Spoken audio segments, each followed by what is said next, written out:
Hello, जय श्री कृष्णा, जय श्री राम, जय श्री राधे राधे, जय श्री महाकाल। इस प्रवचन में आपको श्रवण कराएंगे अदिति और दिति की संतानों की तथा मरुदगण की उत्पत्ति का वर्णन। श्री सुखदेव जी कहते हैं, परीक्षित, सविता की पत्नी प्रश्नी के गर्भ से 8 संतानें हुई। सावित्री, ब्याहती, त्रयी, अग्निहोत्र, पशु, सोम, चातुर्मास और पंच महायज्ञ। भक्ति की पत्नी सिद्धि ने महिमा, विभु और प्रभु ये 3 पुत्र और आशीष नाम की एक कन्या उत्पन्न की।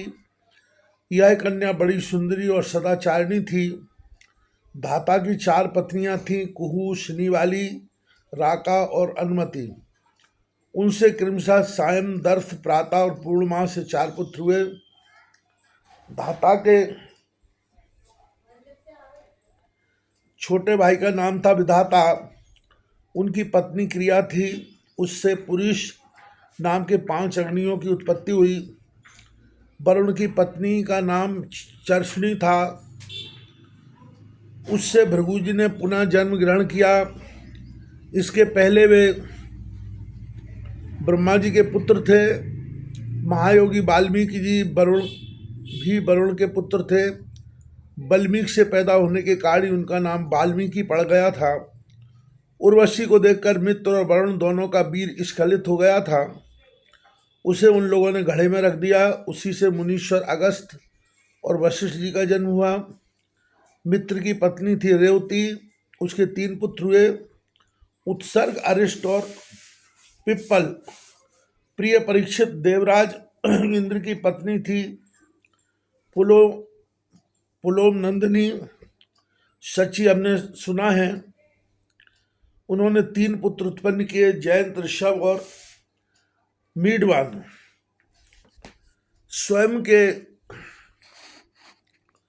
भगवान विष्णु ही बलि पर अनुग्रह करने और इंद्र का राज्य लौटाने के लिए माया से वामन उपेंद्र के रूप में अवतीर्ण हुए थे। उन्होंने 3 पग पृथ्वी मांगकर तीनों लोग नाप लिए थे। उनकी पत्नी का नाम था कीर्ति। उससे ब्रज छलोक नाम का पुत्र हुआ। उसके सौभग आदि कई संतानें हुई। कश्यप नंदन भगवान वामन ने माता अदिति के गर्भ से क्यों जन्म लिया और इस अवतार में उन्होंने कौन से गुण, लीलाएं और पराक्रम प्रकट किए, इसका वर्णन हम आगे करेंगे। प्रिय परीक्षित, अब मैं कश्यप जी की दूसरी पत्नी दिति से उत्पन्न होने वाली उस संतान परंपरा का वर्णन सुनाता हूँ, जिसमें भगवान के प्यारे भक्त श्री प्रहलाद जी और बलि का जन्म हुआ। दिति के दैत्य और दानवों के वंदनीय 2 ही पुत्र हुए, हिरण्यकश्यपु और हिरण्याक्ष। उनकी संक्षिप्त कथा में तुम्हें 3रे स्कंद में सुना चुका हूँ। हिरण्यकश्यप की पत्नी दानवी कयादु थी। उनके पिता जम्ब ने उनका विवाह हिरण्यकश्यप से कर दिया था। कयादु के 4 पुत्र हुए, संहाद, अनुहाद, हृद और प्रहलाद। इनकी सिंगिका नाम की एक बहन थी। उसका विवाह विप्रचिति नामक दानव से हुआ। उससे राहु नामक पुत्र की उत्पत्ति हुई। यह वही राहु है जिसका सिर अमृतपान के समय मोहिनी रूप धारी भगवान ने चक्र से काट लिया था। संहाद की पत्नी थी कृति। उससे पंचजन नामक पुत्र उत्पन्न हुआ। हराद्य की पत्नी थी धमनी। उसके 2 पुत्र हुए, बातापी और इलवल। इस इलवल ने ही महर्षि अगस्त के आतिथ्य के समय बातापी को पकाकर उन्हें खिला दिया था। अनुहाद की पत्नी सुम्रिया थी। उसके 2 पुत्र हुए, बाष्कल और महिषासुर। प्रहलाद का पुत्र था विरोचन। उसकी पत्नी देवी के गर्भ से दैत्यराज बलि का जन्म हुआ। बलि की पत्नी का नाम असना था। उससे बाण आदि 100 पुत्र हुए। दैत्यराज बलि की महिमा गान करने योग्य है। उसे हम आगे 8वें स्कंद में वर्णन करेंगे। बलि का पुत्र बाणासुर भगवान शंकर की आराधना करके उनके गणों का मुखिया बन गया। आज भी भगवान शंकर उसके नगर की रक्षा करने के लिए उसके पास ही रहते हैं। दिति के हिरण्यकश्यपु और हिरणाक्ष के अतिरिक्त 49 पुत्र और थे। उन्हें मरुदगण कहते हैं। वे सब निसंतान रहे। देवराज इंद्र ने उन्हें अपने ही समान देवता बना लिया।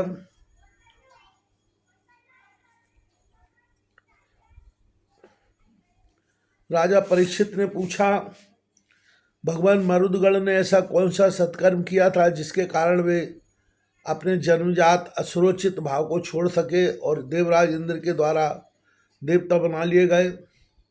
ब्रह्मन मेरे साथ यहाँ की सभी ऋषि मंडली यह बात जानने के लिए अत्यंत उत्सुक हो रही है, अतः आप कृपा करके विस्तार से वह रहस्य बतलाइए।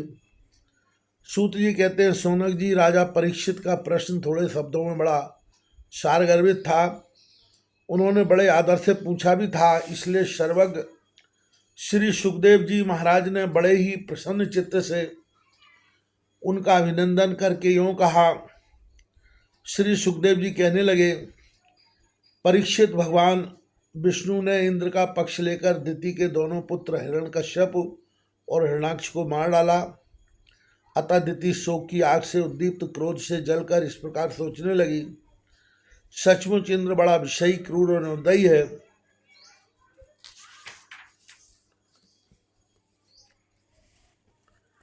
राम राम, अपने भाइयों को ही मरवा डाला। वह दिन कब होगा जब मैं भी उस पापी को मरवाकर आराम से सोऊंगी। लोग राजाओं के, देवताओं के शरीर को प्रभु कहकर पुकारते हैं, परंतु एक दिन वह कीड़ा विष्ठा या राख का ढेर हो जाता है। इसके लिए जो प्राणियों को सताता है उसे अपने सच्चे स्वार्थ या परमार्थ का पता नहीं है, क्योंकि इससे तो नरक में जाना पड़ेगा। मैं समझती हूँ इंद्र अपने शरीर को नित्य मानकर मतवाला हो रहा है, उसे अपने विनाश का पता ही नहीं है। अब मैं वह उपाय करूँगी जिससे मुझे ऐसा पुत्र प्राप्त हो जो इंद्र का घमंड चूर चूर कर दे। दिति अपने मन में ऐसा विचार करके सेवा, शुश्रूषा, विनय, प्रेम और जितेंद्रियता आदि के द्वारा निरंतर अपने पतिदेव कश्यप जी को प्रसन्न रखने लगी। वह अपने पतिदेव के हृदय का एक एक भाव जानती रहती थी और परम प्रेम भाव, मनोहर एवं मधुर भाषण तथा मुस्कुराहट भरी तिरछी चितवन से उनका मन अपनी ओर आकर्षित करती रहती थी। कश्यप जी महाराज बड़े विद्वान और विचारवान होने पर भी चतुर दिति की सेवा से मोहित हो गए और उन्होंने विवश होकर यह स्वीकार कर लिया कि मैं तुम्हारी इच्छा पूर्ण करूँगा। स्त्रियों के संबंध में यह कोई आश्चर्य की बात नहीं है। षष्ठी के प्रभात में ब्रह्मा जी ने देखा कि सभी जीव असंग हो रहे हैं, तब उन्होंने अपने आधे शरीर से स्त्रियों की रचना की और स्त्रियों ने पुरुषों की मति अपनी ओर आकर्षित कर ली। हाँ तो भैया, मैं कह रहा था कि दिति ने भगवान कश्यप की बड़ी सेवा की, इससे वे उस पर बहुत ही प्रसन्न हुई। उन्होंने दिति का अभिनंदन करते हुए उससे मुस्कुराकर कहा, कश्यप जी ने कहा, अनद्य सुंदरी, प्रिय, मैं तुम पर प्रसन्न हूँ। तुम्हारी जो इच्छा हो मुझसे मांग लो। पति के प्रसन्न हो जाने पर पत्नी के लिए लोक या परलोक में कौन सी अविष्ट वस्तु दुर्लभ है। शास्त्रों में यह बात स्पष्ट कही गई है कि पति ही स्त्रियों का परमाराध्य इष्टदेव है। प्रिय लक्ष्मीपति भगवान वासुदेव ही समस्त प्राणियों के हृदय में विराजमान है। विभिन्न देवताओं के रूप में नाम और रूप के भेद से उन्हीं की कल्पना हुई है। सभी पुरुष चाहे किसी भी देवता की उपासना करें, उन्हीं की उपासना करते हैं। ठीक वैसे ही स्त्रियों के लिए भगवान ने पति का रूप धारण किया है, वे उनकी उसी रूप में पूजा करती हैं। इसलिए प्रिय, अपना कल्याण चाहने वाले पतिव्रता स्त्रियां अनन्य प्रेम भाव से अपने पतिदेव की ही पूजा करती हैं, क्योंकि पतिदेव ही उनके परम प्रियतम आत्मा और ईश्वर है। कल्याणी, तुमने बड़े प्रेम भाव से भक्ति से मेरी वैसी ही पूजा की है। अब मैं तुम्हारी सब अभिलाषाएं पूर्ण कर दूंगा। अस्तियों के जीवन में ऐसा होना दुर्लभ है। दिति ने कहा,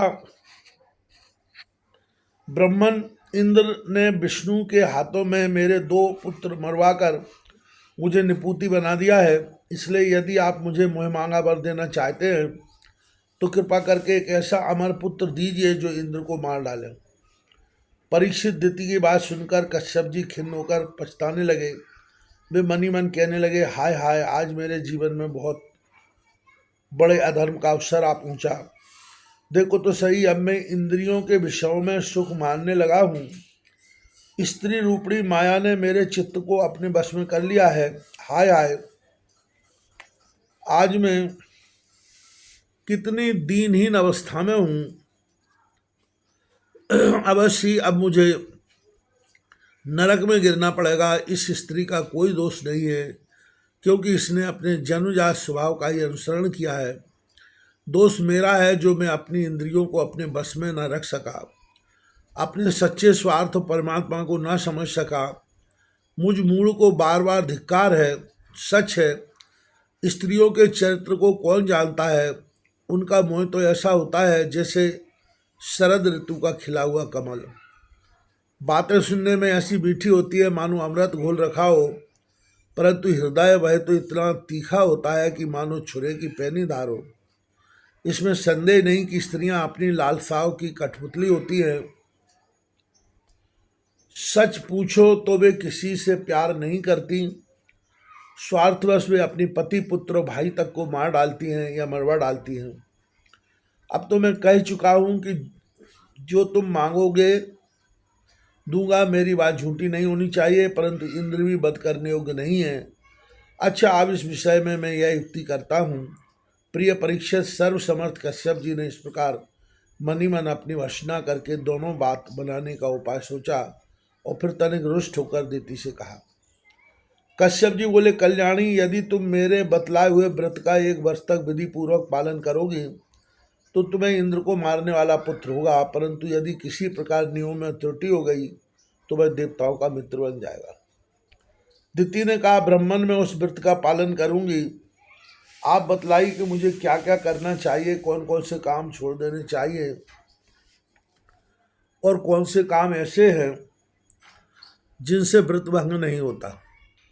कश्यप जी ने उत्तर दिया, प्रिय, इस व्रत में किसी भी प्राणी को मन, वाणी या क्रिया के द्वारा सताए नहीं, किसी को साप या गाली न दें, झूठ न बोले, शरीर के नख और रोए न काटें और किसी भी अशुभ वस्तु का स्पर्श न करें, जल में घुसकर स्नान न करें, क्रोध न करें, दुर्जनों से बातचीत न करें, बिना धुला हुआ वस्त्र न पहने और किसी की पहनी हुई माला न पहने, जूठा न खाएं, भद्रकाली का प्रसाद या मांस युक्त अन्न का भोजन न करें, शूद्र का लाया हुआ और रजस्वला का देखा हुआ अन्न भी न खाएं और अंजलि से जलपान न करें, झूठे मुँह बिना आचमन किए संध्या के समय बाल खोले हुए बिना श्रृंगार के वाणी का संयम किए बिना और बिना चद्दर ओढ़े घर से बाहर न निकलें, बिना पैर धोए अपवित्र अवस्था में गीले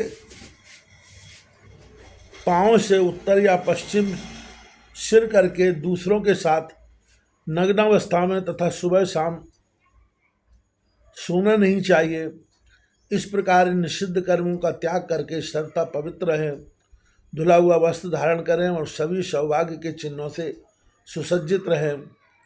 प्रातःकाल कलेवा करने के पहले ही गाय, विप्र, लक्ष्मी जी और भगवान नारायण की पूजा करें।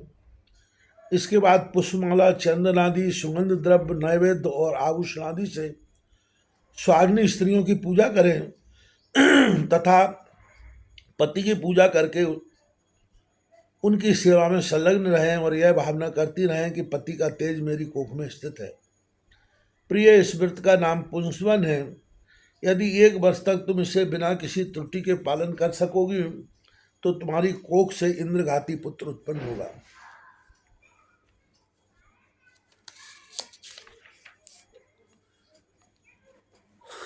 परीक्षित, दिति बड़ी मनस्विनी और दृढ़ निश्चय वाली थी। उसने बहुत ठीक कहकर उनकी आज्ञा स्वीकार कर ली। अब दिति अपनी कोख में भगवान कश्यप का वीर और जीवन में उनका बतलाया हुआ व्रत धारण करके अनायासी नियमों का पालन करने लगी। प्रिय परीक्षित, देवराज इंद्र अपनी मौसी दिति का अभिप्राय जान बड़ी बुद्धिमानी से अपना वेश बदल कर दिति के आश्रम में आए और उसकी सेवा करने लगे। वे दिति के लिए प्रतिदिन समय समय पर वन से फूल फल, कंदमूल, समिधा, कुश, पत्ते, दूब, मिट्टी और जल लाकर उसकी सेवा में समर्पित करते। राजन, जिस प्रकार बहेलिया हरिण को मारने के लिए हरिण की सी सूरत बनाकर उसके पास आता है, वैसे ही देवराज इंद्र भी कपट वेश धारण करके व्रत परायण दिति के व्रत पालन की त्रुटि पकड़ने के लिए उसकी सेवा करने लगे। सर्वदा पैनी दृष्टि रखने पर भी उन्हें उसके व्रत में किसी प्रकार की त्रुटि न मिली और वे पूर्ववत उसकी सेवा टहल में लगे रहे।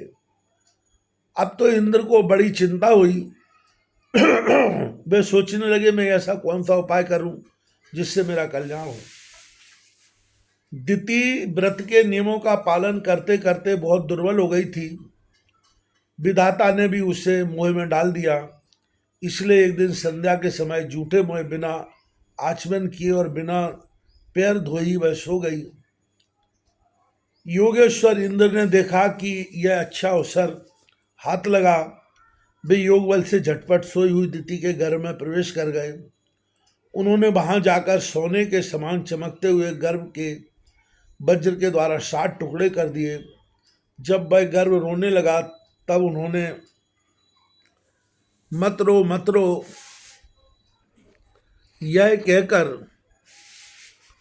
7 टुकड़ों में से एक एक के और भी 60 टुकड़े कर दिए। राजन, जब इंद्र उनके टुकड़े टुकड़े करने लगे तब उन सबों ने हाथ जोड़कर इंद्र से कहा, देवराज, तुम हमें क्यों मार रहे हो?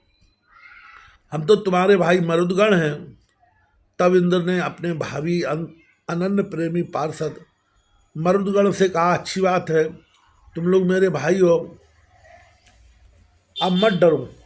परीक्षित, जैसे अश्वत्थामा के ब्रह्मास्त्र से तुम्हारा कुछ भी अनिष्ट नहीं हुआ, वैसे ही भगवान श्री हरि की कृपा से दिति का वह गर्भ वज्र के द्वारा टुकड़े टुकड़े होने पर भी मरा नहीं। इसमें तनिक भी आश्चर्य की बात नहीं है, क्योंकि जो मनुष्य एक बार भी यदि पुरुष भगवान नारायण की आराधना कर लेता है वह उनकी समानता प्राप्त कर लेता है। फिर दिति ने तो कुछ ही दिन कम 1 वर्ष तक भगवान की आराधना की थी। अब वे 49 मरुदगण इंद्र के साथ मिलकर 50 हो गए। इंद्र ने भी सौतेली माता के पुत्रों के साथ शत्रुभाव न रखकर उन्हें सोमपाई देवता बना लिया। जब दिति की आंख खुली तब उसने देखा कि उसके अग्नि के समान तेजस्वी 49 बालक इंद्र के साथ हैं। इससे सुंदर स्वभाव वाली दिति को बड़ी प्रसन्नता हुई।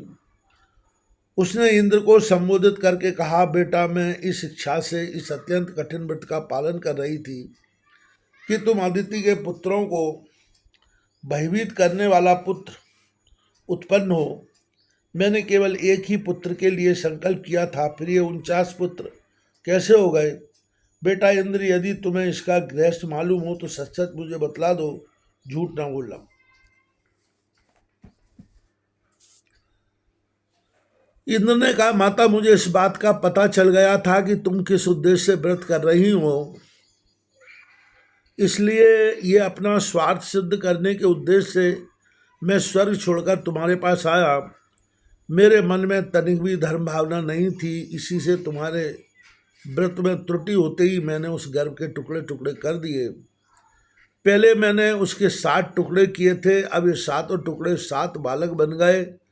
इसके बाद मैंने फिर एक एक करके 7 टुकड़े कर दिए, तब भी वे ना मरे बल्कि 49 हो गए।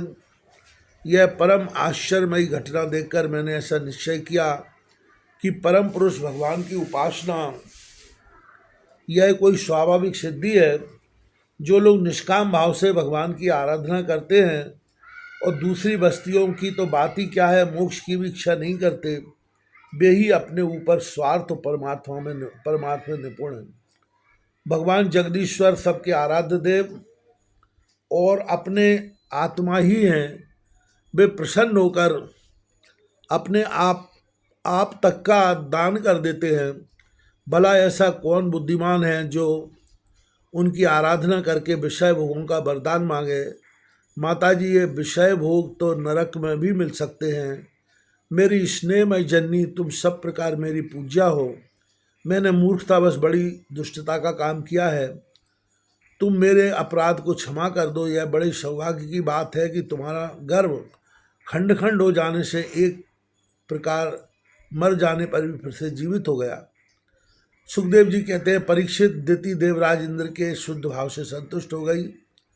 उससे आज्ञा लेकर देवराज इंद्र ने मरुदगणों के साथ उसे नमस्कार किया और स्वर्ग में चले गए। राजन, यह मरुदगण का जन्म बड़ा ही मंगलमय है। इसके विषय में तुमने मुझसे जो प्रश्न किया था उसका उत्तर समग्र रूप से मैंने तुम्हें दे दिया है। अब तुम और क्या सुनना चाहते हो वह भी हम सुनाने के लिए तत्पर हैं।